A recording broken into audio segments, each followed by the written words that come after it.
Hello. Today we will continue with Lyre.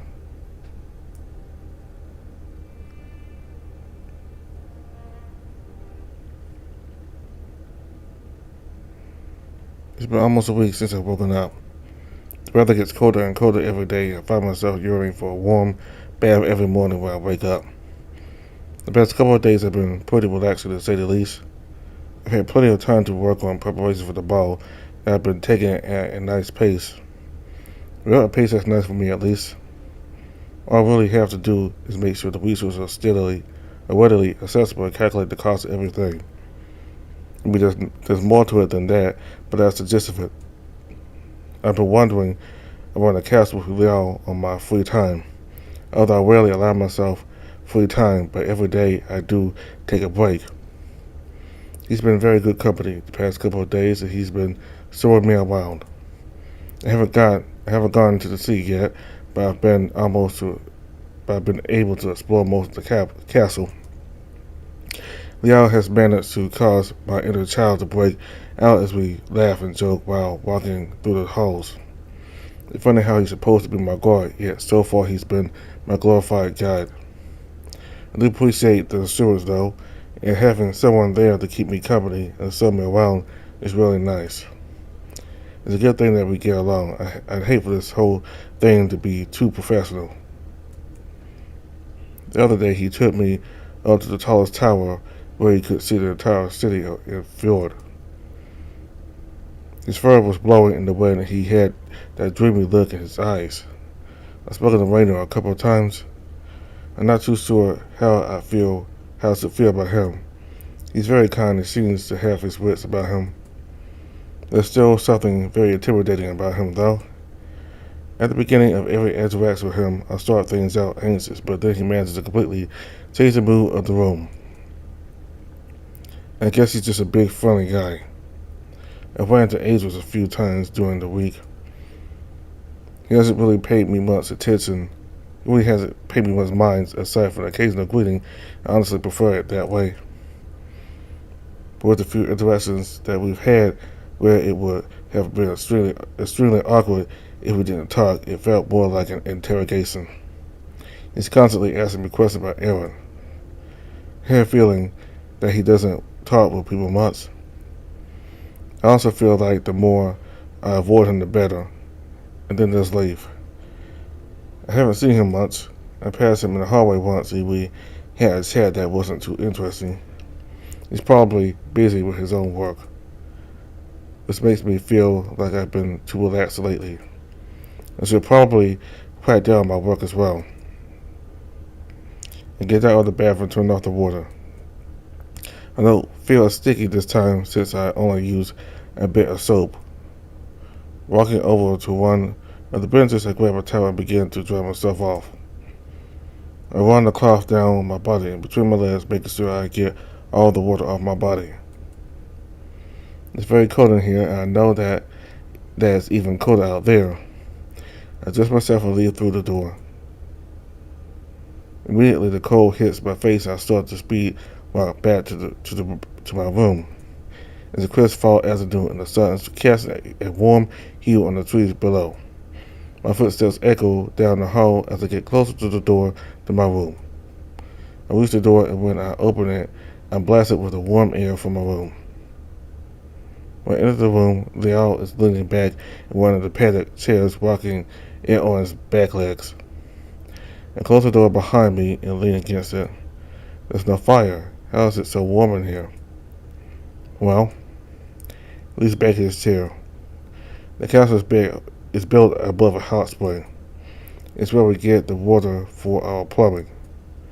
The water runs through pipes built into the walls, and the heat rises up through the foundation. It's the means that slowly transitions into that of a happy child who is explaining something they're very interested in. He's at the castle, which can be very nice during the colder seasons. It can be a real pain in the butt during the summer, though. My rooms will sometimes get so hot that I have to sleep with the covers off and the windows open. But that's certainly a sight. That's actually really interesting and ingenious, isn't it? That's also why there are so many plants growing within the castle. He gestured to all the leaves and vines in the walls. During this time of year, plants like to slowly work their way inside the castle walls, seeking warmth. It's not really a problem for any of us, and Bueno does love his plants. Yeah, I've noticed that. My room alone is decorated with potted flowers, but I've seen way more plants scattered throughout the castle's many corridors and rooms. What about the plants in pots outside? I think those get brought inside once the weather becomes too harsh for them. That makes sense. We stand in silence for a moment before I walk over to my desk and sit down in the plush cushioned seat. I peruse the notes that I've made on some of the arrangements for the food. Everything seems to be in order, so I set it off to the side and grab another document. I have a list of questions and instructions on this parchment for one of the servants to take down to the market. I need to work out the cost of the meat, and I also need to settle the payments for each butchery that provides. I take this document and set it in one of the trays outside to be collected. If there's nobody there to deliver it, that's usually what I have to do. Someone will come by to pick it up. I sit back down and see Liao is now standing up from his chair looking out the window. His tail, which I am now able to see clearly without the bulky cape in the way, wags left and right. He turns to me and shakes his head smirking. You work too much. I'm sorry, what? I don't think I work enough. How much have you gotten done so far? I've done a lot, but I still have a lot more to do. I mean, I've already finished most of it, if I'm being honest with myself. I just wanted to get it done ahead of time. You spent all morning slaving away at that tiny desk of yours like a workaholic. Then you went to take a bath, and now you're back to work. You really don't need to worry about this. It's not even your primary job while you're here. That doesn't start for a while. He reaches over and swipes my checklist off my desk. Hey! He turns away from me and skims over it for a hurried moment. He then turns around with a mocking look on his face. Most of this is already checked off. That's only one of the list. He swipes the other list gracefully and holds it in front of his face. This one is almost complete too. He lets go of it and it floats down and lands on the other list. I give him a deadpan look. I'm just trying to get it done and out of the way. You're kissing up to the king, Richter. No, I'm not. I'm just doing my job. He lets out a laugh and throws up his paws in a defensive manner. Relax, I only jest. Roll my eyes and give a defeated yet annoyed chuckle. He runs a paw through his neck fluff as if it were a human's beard. I sometimes forget how similar we are in terms of mannerisms. Well, I'm going to go on a walk. He walks over to the door and looks to me. Lock the door, okay? I really don't think that's necessary. Just do it, please. Fine. He walks through the door and closes it behind him. Not wanting to upset him, I take the key off the desk to lock the door. I grab the checklist and mark off some of the tasks that I did. As I lean against the bed frame and scribble on the list, I notice something out of the corner of my eye. There's a piece of parchment on the desk that's been drawn on. I pick it up and examine it. It's a drawing of a flower. It looks like the one on my desk. I assume Liao drew this, given the signature. I didn't know he liked to draw. For something that he most likely scribbled while bored, this is very good. I place the drawing neatly back on the desk and walk over to my bed. I want to get back to work, but that bath made me feel very tired now. All I want to do is sleep. I throw myself onto the mattress and pull the blanket over me, slowly drifting off.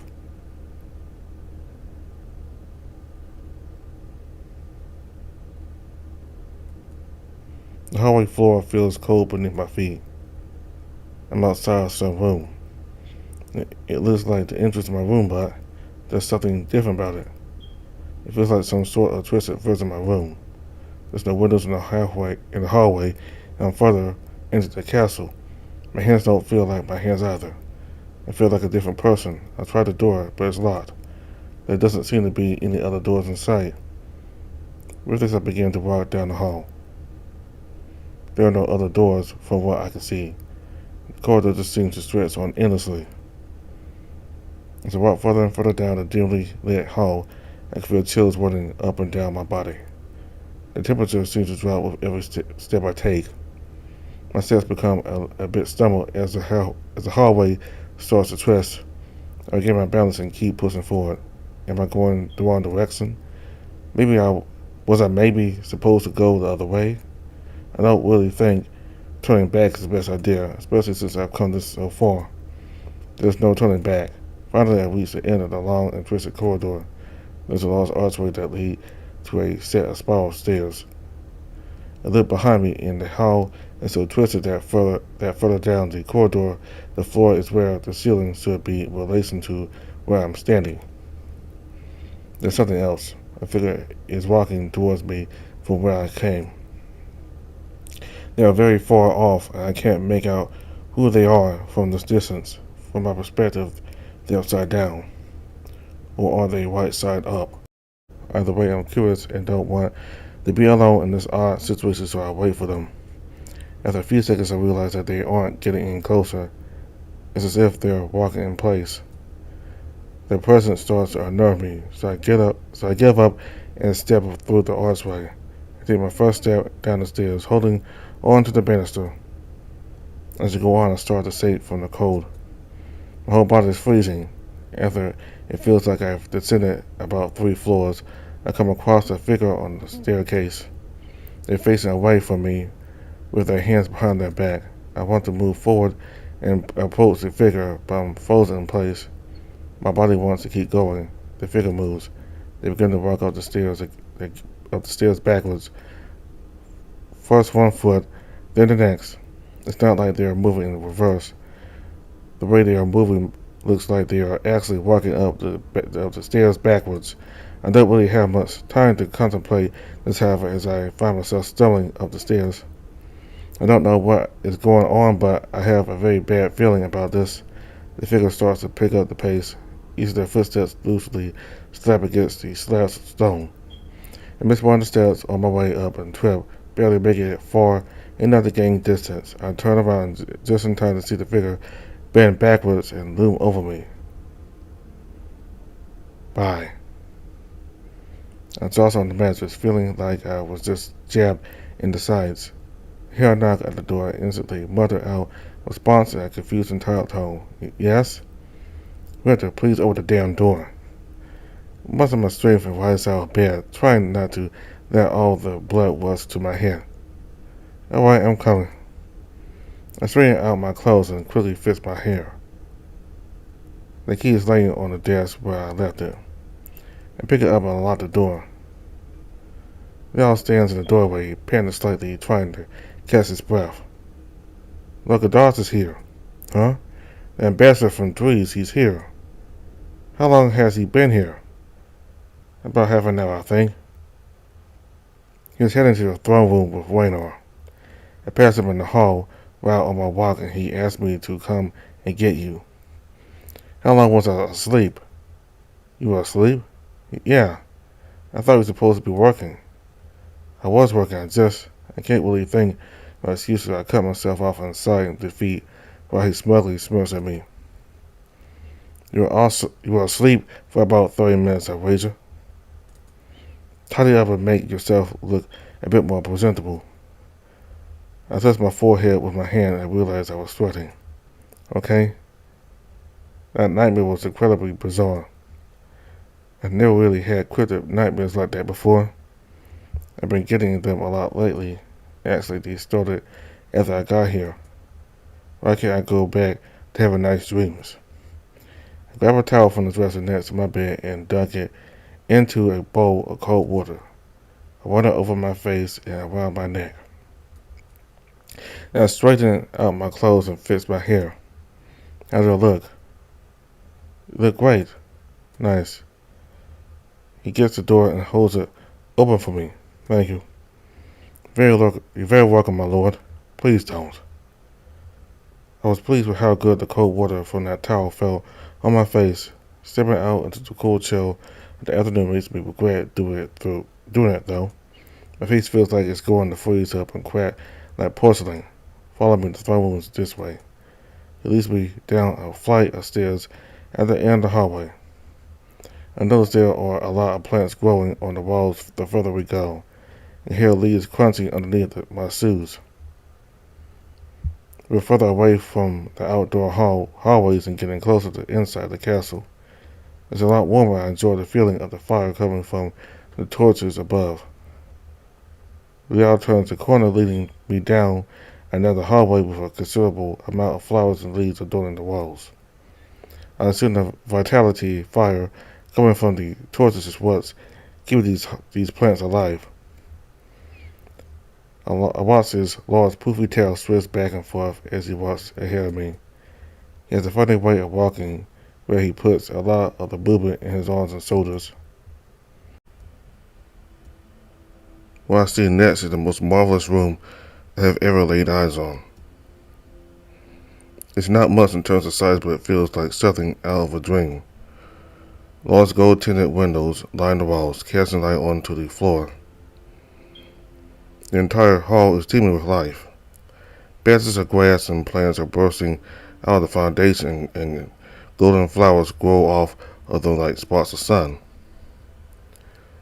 Their petals dance to the ground gracefully and lay in piles on the floor. The man-trashing Harrow is a peculiar sight at the very end of the hall. The ground has burst through the platform, and a grassy patch has taken its place. On top of this, a large tree stump has been carved into a massive throne. Cushions line the seat, and the golden crest of Tigran sits atop the back of the throne. I see Lyre's banners lining the walls, with the Arzian family crest upon them in a large green rug leading up to the throne. Leo and I began to walk down the hall, with me taking the lead. Raynor is standing with his arms behind his back at the end of the hall, speaking with who I assume to be Lord Kadaj. Even from here, I can tell that he is a feline. The pointy ears and tail give it away. I can't name what species it is, though. It's definitely not a species that I've ever seen, and I'm not very good with that sort of thing anyway. He's about my height, maybe just a bit taller, and he's wearing a short green outfit with a smug attitude. His fur pattern is very intricate, and his ears have fluffy tufts coming off the ends. The feature that stands out the most, however, is his eyes. They are large cat-like eyes, and they shine like emeralds. His tail lightly whips to and from in a lazy manner. Raynor notices me approaching and turns in my direction. Ah, there he is, our royal financial advisor. I give him a nod and a smile as I approach. Now, I apologize for being a bit late. I was not very prepared. Liao forces himself to hold back a laugh. Gadad speaks up. If anyone should be apologizing for being late, it's me. I'm not close enough that he reaches out a paw. I'm now close enough that he reaches out a paw. Please allow me to properly introduce myself. I am Lord Kadaj of Dries. I take his paw's sake firmly. It's very nice to meet you, Lord Kadaj. I'm Lord Victor of Erwin, and this is Liao Reed, Captain of the Royal Guard. It is a pleasure to make your acquaintance, Lord Victor and Liao Reed. King Raynor has mentioned you quite a bit. I look to Raynor, and he looks at the two of us. All good things. It's true. We're just staging stories. I was just telling King Raynor the story of why I was delayed. What happened? He breathes in and begins to explain.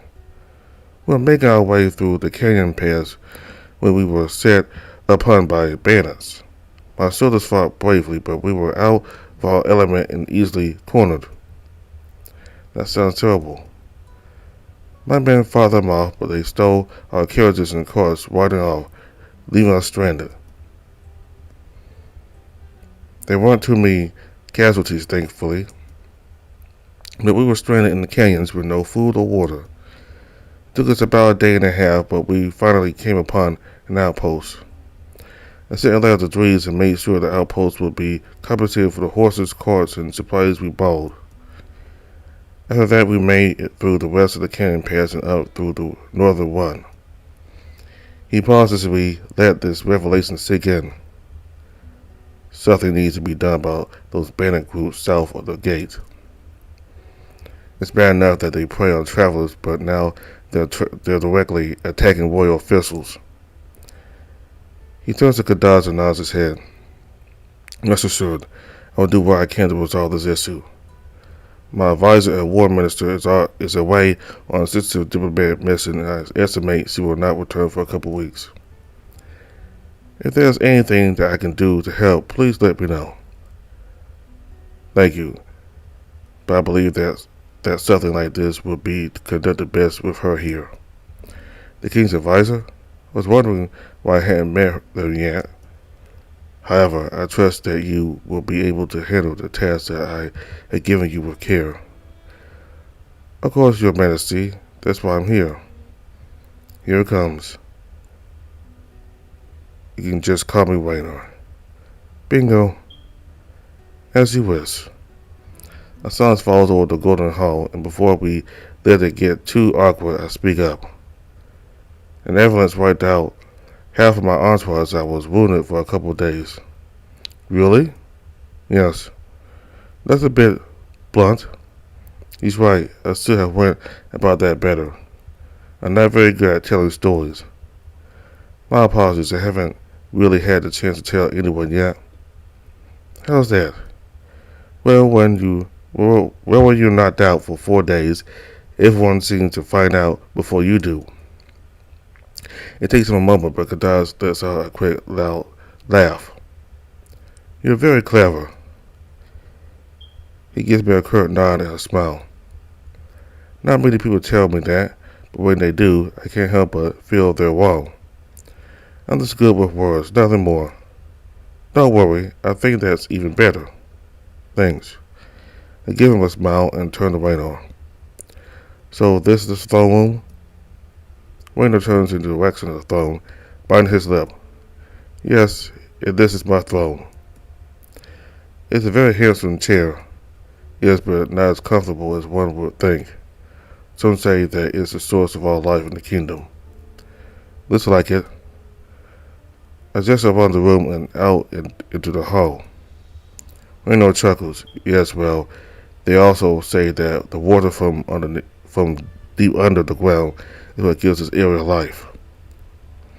The tree was cut ages ago, but it still continues to thrive.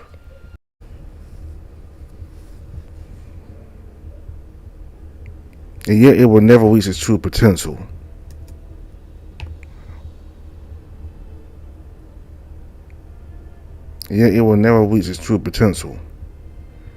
Idris announces his arrival by walking through a door behind the throne. I take it you finished your classes? Of course. Loka does. This is my son, Prince Idris. Raynor gestures towards Idris as he approaches us. Kadar strides forward and bows in front of Idris. Prince Idris, it's an honor to make your acquaintance. Idris seems pleased with this display. Thank you, my lord. I take it your trip went smoothly? Not as smooth as one would have hoped. I ran into some trouble on the road. I can explain it to you later if you like, but right now I need a hot bath and some rest. He walks up to me and grabs both of my hands in his paws. It was a pleasure meeting you, my lords Winter and Lyre. I can't say I've met many humans. Lyre gives a quick bow with an acknowledgement. I can't say I've met many caracals. Yes, forgive me. My knowledge on different species is a bit rusty. There's nothing to be forgiven. I'm a bit of a rare species. He turns and bows to Raynor and Adris. It was very nice meeting you, Raynor and Adris. I'll take my leave. Hopefully my guards haven't trashed my room yet. Adris looks less than pleased at being referred to without his title. Gadot then walks down the hall and disappears through the archway, his tail whipping around the corner. Before anything else can happen, Adris speaks up. Lord Witcher, I'd like to have a word with my father alone if you don't mind. Raynor looks at his son with an inquisitive look. Of course. I'll be going now. Goodbye. Take care. I turn and walk back the hall with Lyre following behind me. I can hear Adris mumbling something to Raynor as around the corner. Even with the echoing halls, it's hard to make out what he's saying. We make our way a couple steps down the corridor before Lyre speaks. He seems a bit eccentric. I take a seat on one of the benches nearby and rest my head against the back of the wall. I like him. Lyre sits down next to me, lifting his tail so that he doesn't sit on it. I don't know. I don't trust him. He crosses his arms and looks at me. He seems like a man with motives. Is it because he's a cat? No, it's not because he's a cat. It's a bit rude, you know? He has an annoyed look on his face. I was only joking, but I'm sorry. It's fine. I actually enjoy cats. They're good at making conversation. As we talk, I notice two guards walking down the hallway with their helmets under their shoulders. One is an eagle who looks to be in his late 30s, and the other is an old large bear with a beard. They're wearing the same type of armor as Lyre. When they get close enough, the bear nudges the eagle, looking in Lyre's direction. He whispers something in the eagle's ear, which makes the eagle chuckle. They get closer, so I decide to stare at the wall and pretend I'm lost in thought. I'd like to avoid drawing any attention. Lyre watches them as they pass. Gentlemen, Captain. They both say this in unison, one a bit more begrudgingly than the other. Lyre gives a nod, and they both continue moving down the hallway. I wonder what that was all about. It seemed very forced. As I was saying, he bends over, resting an elbow on his knee, and begins to speak in a more hushed voice. You can't just blindly put your trust into people like him. I know that. I never say I trusted him, I just think he seems nice. What do you mean by that? By what? People like him. It's not like that. I meant ambassadors and diplomats. I gave him plenty of time to let those words settle in before talking. Lyre, I'm an ambassador. Yeah, but I mean you're not. You don't. I trust you though. And somehow, I know you won't make me regret it. I'm taken aback by this and can't think of what to say at first. Lyre, thank you for putting your trust in me. I'm just here to help. I won't let you down. He stands up and looks down at me. I know. I get up too and carry on with walking down the hallways. Lyre catches up to me and matches his pace with mine. And he wants to show you something really cool. What is it? You'll see. Follow me. I want to dispute this at first, but I shrug my shoulders and follow him down the halls. We stroll down a corridor overlooking.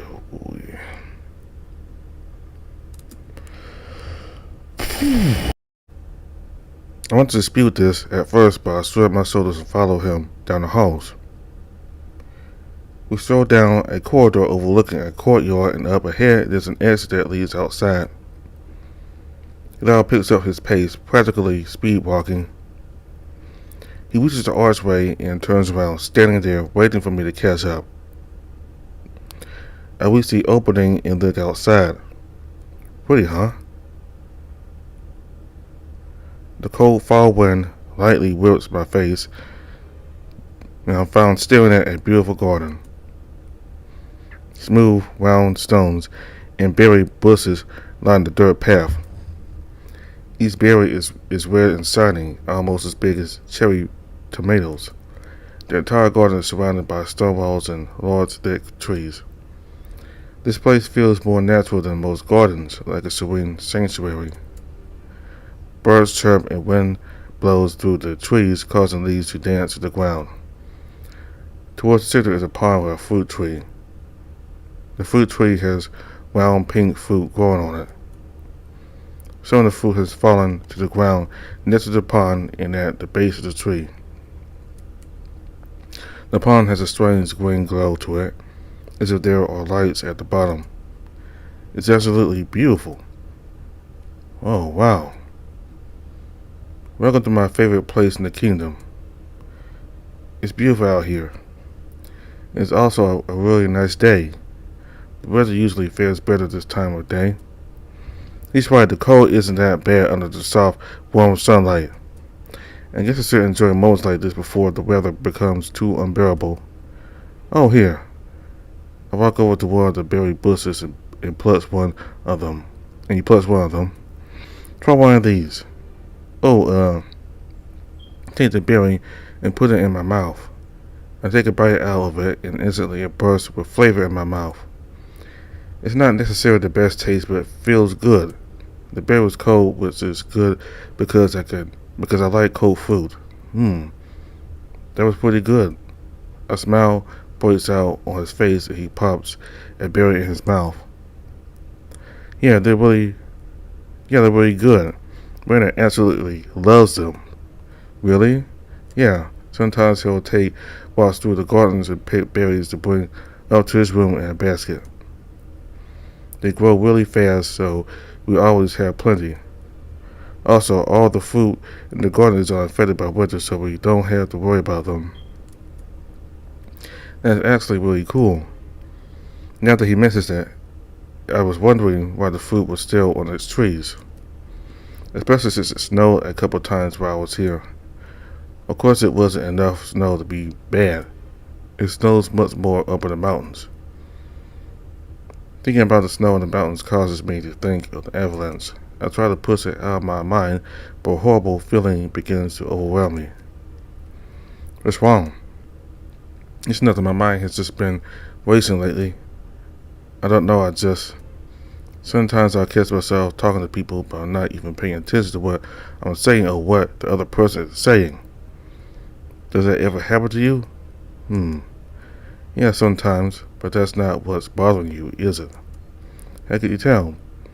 I may not be the sharpest knife in the drawer, but I'm good at being able to tell when someone's lying. Is that what you don't like? Is that why you don't like Dodge? Well, I guess. The problem with him, though, is that I couldn't tell whether he was lying or telling the truth. And in my opinion, that's worse. Now stop changing the subject. What's wrong? I clasp my hands together in front of me and continue to walk down the path at a slow pace. My thoughts have been going dark places. Recently. I've been trying to push them out, but they keep resurfacing. What are these thoughts about? Well, so much has happened recently. A lot of it happened while I was out, so it feels like it's happening too fast. But by the time I had woken up after being knocked out for so long, the survivors have already left for Aaron. I don't even know who died. Did I know them? Then my mind starts racing with more thoughts of what happened. I've never really been bothered by something like this before. I fiddle with one of the buttons on my vest as we walk. I don't know why, but death has never really bothered me that much. Sometimes I feel like I'm forcing myself to add salt or sad. Growing up, people close to me or people I knew would die all the time. I guess that I'm just numb to it. Or I was. This time it's different. With each passing day, the guilt gets worse and worse, and I take a moment to catch my breath. I just miss home, I guess. As childish as that sounds, I'll throw one of the berries to the side of the path in anger. That's not childish. Yes, it is. I know he's right, but I just feel so stupid right now. It's completely normal to be homesick. Do you have a family, a wife? Oh boy. No, I'm not married. Really? I figured you would be one of the most desirable bachelors in your kingdom. I try with all my might not to get too flustered by this comment. Yes, well, if only I desire them as much as they desire me. You keep walking for a moment before he finally takes a hint. Oh, I had no idea. Oh, you don't mind me saying this, but I would have never guessed. He puts a paw on my shoulder, smiling. Yeah, most people don't. I want to change the subject, but he beats me to it. You might not like to hear this, but it's often the phrase most people use, but they're in a better place now. That was a tragic accident. You shouldn't blame yourself for it. I don't blame myself for it. It just terrifies me thinking about it. Death has always been a pretty confusing subject for me. I mean, I grow up being taught to feel a certain way about something, but then after a while, I become numb to those feelings. And then when those feelings really do take over, my entire mind just sits down. Do you know what I mean? I can kind of understand. Once his paw through his neck fluff again. Thanks for listening. I'd rather not talk about it anymore. We step off of the path and stroll over to the pond underneath the fruit tree. I sit down in the grass and Lyre walks up to the tree. He picks 2 ripe fruits from the branches and walks back over to where I'm sitting. He throws me a fruit which I catch clumsily. The skin is a bit tough, and the hole where the stem was is dripping with a sticky substance. It's gotten all over my right hand, but I ignore it. He takes a seat on the tree stump in front of me with an understanding smile on his face. When I can keep his weird chair, this is my throne. He then takes a large bite out of the bottom of the fruit, getting juice all over his mouth in the process. So, yes? You prefer the company of men? Oh, so that's what you got out of that little chat we just had. I jab at his leg with my foot. Hey, you were the one who said you didn't want to talk about the ambulance anymore. And can you blame me for being curious? I fold my hands on my lap and look down at the pond water. I guess I can't, so I usually have a habit of dropping the information like a bomb. I'm not too open about it, but I also don't try to hide it. And you most likely won't have to. Most people in Lyre are perfectly fine with it. Yeah, her. I don't know, I've just never really been interested in women.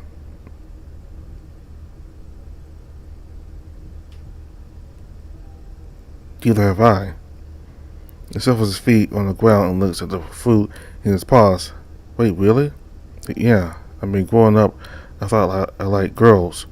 I assumed that I was supposed to.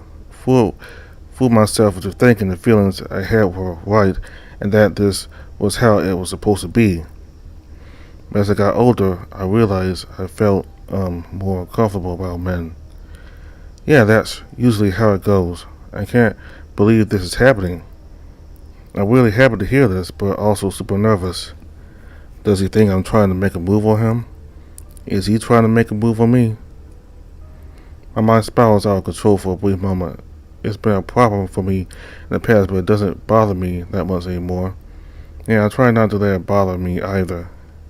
There's a long pause. It seems like the both of us don't know whether to continue on this topic or change the subject. I hold up my fruit that he gave me. What is this? Well, it's a dragon apricot. They're really sweet and they have a lot of juice. Yeah, I can tell. I point to his muzzle, which confuses him for a second. He goes to lick it off, but completely misses. He then sticks his tongue out at me. They turn your tongue on. I chuckle at his silly display, and he laughs too. He's right, they do turn your tongue on. I take a bite into mine, and my mouth bursts with flavor. I don't really enjoy the texture that much, but its pros outweigh the cons. It's really good. Yeah, just watch out for this pit in the middle. I look down, and sure enough, there's a pit exposed from my bite. We continue to eat and talk as the sun slowly sets over the mountains. After a while, we head inside the castle and make our way back to my room. I have a question. Ask away. Why aren't you wearing your armor? Oh, today's my 23rd birthday. I get the day off. Why didn't you tell me? Because it's not really that important to me. And I wanted to spend the day with you without it being too extra. I wouldn't have spent all morning doing work if I knew that it was your birthday. Victor, honestly, it's fine. I enjoy being able to relax. Plus, our armor is a real pain in the shoulders. He rolls his shoulders back and smiles. Getting on the topic of Lyre's armor causes me to remember those guards we saw outside of the throne room. Hey, Lyre? Yes, Victor? Do you remember those two guards whispering about us in the hallway? He takes a moment to answer. Yes. What do you think they were talking about? Victor, I think they were talking about me. They think that I'm your lackey. He looks down on the ground with a frown. No, you're not. You were just assigned to be my guard. It's a bit confusing, though, don't you think? The captain of the royal guard was assigned to guard an ambassador, where he should be guarding the king. Randall appointed me as captain for certain reasons that he feels he doesn't need to justify. And other guards are confused by it. Well, what do you think? He picks a leaf off of one of the vines and examines it. I trust our king's judgment. He's very wise and has plenty of experience. I believe that he chose me for a reason. My ability to command, my mentality, my youth, whatever it may be. He assigned me to you because, well, I don't know. But there are other guards with much more experience who can protect the king and the prince. I like being your guard. He looks down at me with a smile. I like it too. We arrive at the door to my room and Lyre opens it. Victor? Yes? I know that you're pretty open about it, but I won't tell anyone about what we talked about earlier. Oh, thanks. I don't really care if you do, though. Can you promise me something? Sure. Please don't tell anyone about what I said. Of course. Thank you. I step inside and lean against the doorway. Good night, Lyre. Good night. He takes off down the hall at a slow pace. As he walks down the hall, I hear him yell back to me. Don't forget to lock the door. I know. I yell back to him. Happy birthday. He turns around, ears red, giving a side smile. Thanks. He walks off with his tail wagging. I close the door behind me, lock it, and take off my clothes. The blankets on my bed are nice and warm due to the natural heat. I slowly drift off to sleep, thinking about Lyre.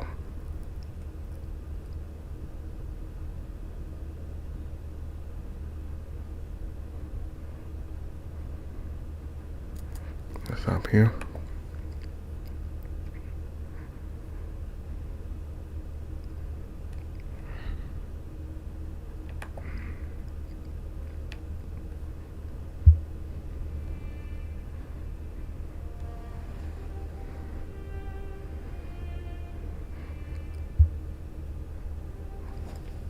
So Lyre made a big revelation, and that revelation is that he also has an interest in men too. And it was obvious that the main character was going to have an attraction towards men too, but with Lyre making that known to Victor, It looks like these two. It looks like it will be easier for these two to get even closer together now, especially since none of them are married with any children. And he talks about during his youth when he always did things that other people expected him to do, and he was taught that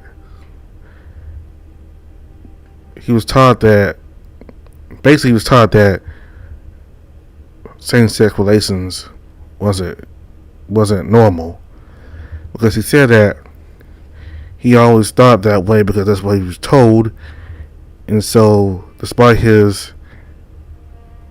he went against his real nature and decided to conform to an idea that was a norm in society. That the norm of society is that marriage is between the two people of two different sexes, female and male. So he went with that idea because that's what was expected of people to think. And as he got older, he realized that that's okay. That's okay for him to think otherwise, and he lived without really minding at all that he does have a attraction to other men. So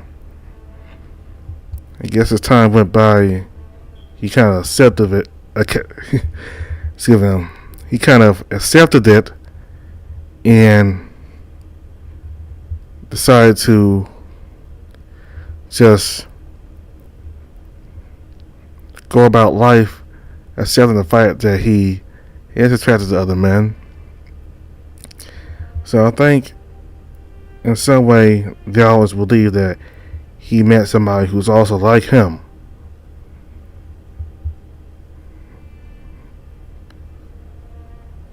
We got to meet the ambassador to Drees. Lyre apparently does not trust him. He seems to be nice, but we'll figure out if he really is nice or if Lyre turns out to be white and that he is somebody not to be trusted. You got to see more of Idris. Apparently he's not as casual as his father is, because he gets kind of happy when people call him by his title, such as the ambassador to Drees, and then when people don't call him by his title, he gets mad. So he's definitely not like his father, who does not mind people dropping the title. In fact, he actually insists on people not calling him king or your majesty and all that. I don't know, I've just never really been interested in women.